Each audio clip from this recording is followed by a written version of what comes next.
friends, I am going to share a story of a patient whom we have been treating since October. It's a long battle, a struggle for life, and we are still halfway through.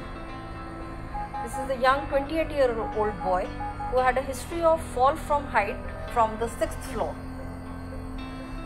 जब ये छत से गिरा मुंह के बल ज़मीन पर और इसकी फैमिली इसको एम्बुलेंस पर डाल के हमारे पास इमरजेंसी डिपार्टमेंट में लेकर आई, तो एक बारी को तो फैमिली और हमारे सब स्टाफ को लगा कि जैसे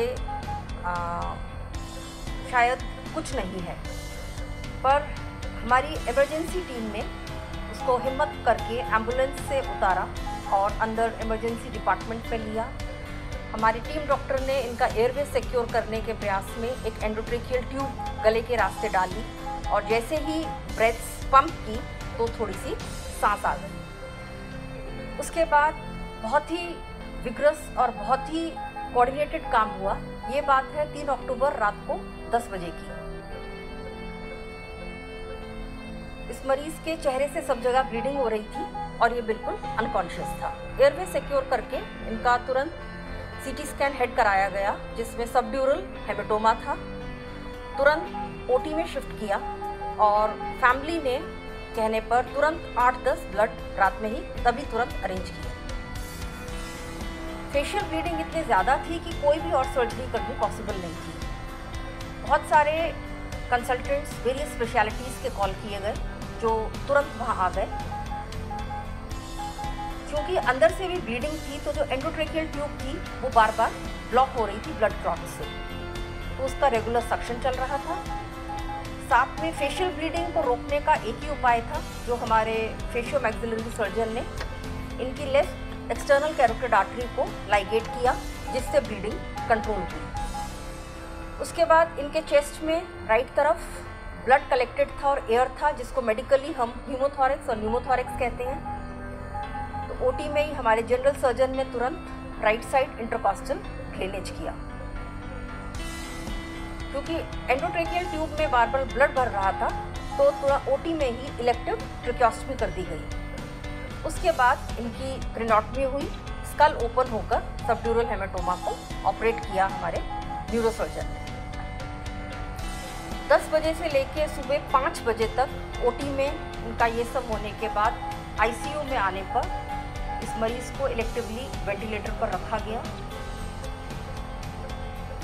जिसमें प्रयास ही प्रयास था और अंत क्या होगा हमें नहीं मालूम था। पर हाँ, पूरी टीम में सब में उत्साह था, एक जोश था कि हमें कुछ भी करके इनकी जान बचानी है। पेशेंट हमारे पास काफ़ी लंबे समय तक एडमिटेड रहे और जब और जांचें हुई और सब एक्सरेज कराए तो इनकी पेल्विस में भी फ्रैक्चर था।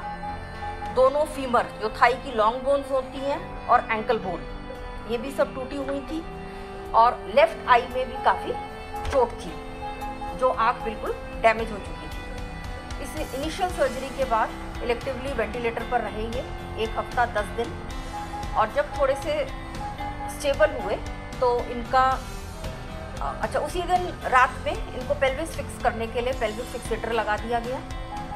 10 दिन बाद इनका एक साइड फीवर ऑपरेट हुआ और लेफ्ट आई की एविसरेशन हुई। वो करनी बहुत ज़रूरी थी, वो हमारी ऑफ्थल्मोलॉजिस्ट ने की और ऑर्थोपेडिक सर्जन ने। वो करनी ज़रूरी थी ताकि दूसरी आई को हम बचा सकें। उसके बाद फिर वही आईसीयू में वेंटिलेटर केयर और इस तरह के पेशेंट के लिए जो नर्सिंग केयर रहती है, हमारे नर्सिंग स्टाफ ने हर शिफ्ट में बहुत अपनी तरफ से बहुत मेहनत की।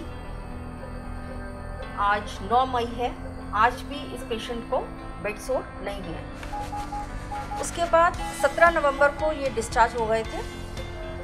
फिर ये दिसंबर में फिर से आए ऑर्थो की एक रिपीट सर्जरी के लिए। अच्छा, फर्स्ट एडमिशन में ही, क्योंकि ऐसे मरीज़ को खाना कैसे दिया जाए अगर नाक की नली द्वारा देते हैं, जिसको हम लोग राइस ट्यूब कहते हैं, जो नाक से डाल दी जाती है खाने के रास्ते और पेट में चली जाती है, उससे दे तो उससे एस्पिरेशन का चांस रहता है, जिससे लंग्स में इन्फेक्शन होती है। तो इनके पेट के रास्ते एक खाने की नली शुरू में ही डलवा दी थी फर्स्ट एडमिशन में ही। जिसको पैक कहते हैं, परक्यूटेनियस एंटेरोगैस्ट्रोस्टमी। इनका सारा खाना इससे अभी भी चल रहा है ताकि इनका न्यूट्रिशनल लेवल ठीक बना रहे। थर्ड विजिट में इनकी क्रेनियोप्लास्टी हुई, वापस जो स्कल की बोन एब्डोमेन में पेट में रख देते हैं उसको वापस लगाया गया। फिर इनका आईसीयू एडमिशन रहा 3-4 दिन, फिर ये डिस्चार्ज हो गए।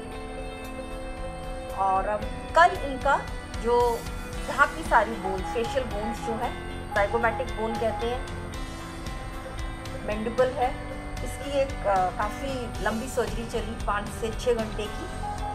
उसके बाद भी आगे आईसीयू में है और इनका सेंसोरियम इतना है कि ये बात को समझते हैं। जितेंद्र, जीभ दिखाओ।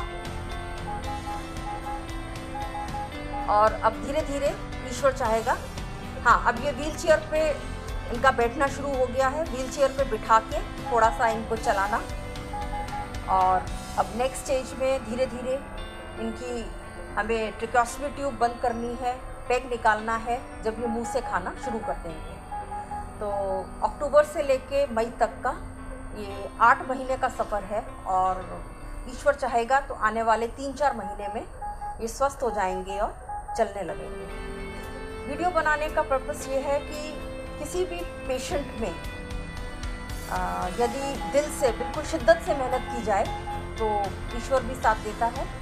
ऐसे पेशेंट की केयर के लिए एक अच्छा हॉस्पिटल सेटअप, एक आईसीयू,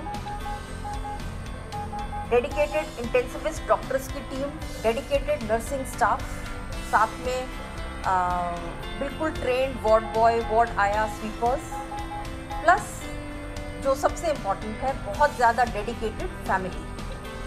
इनकी फैमिली का भी इसमें बहुत ही ज़्यादा सहयोग है क्योंकि घर में भी 24 आवर्स बहुत अच्छी केयर चल रही है। और इसके साथ हम आशा करते हैं कि नेक्स्ट वीडियो में हम शेयर करेंगे जब ये अच्छे हो जाएंगे। नमस्कार।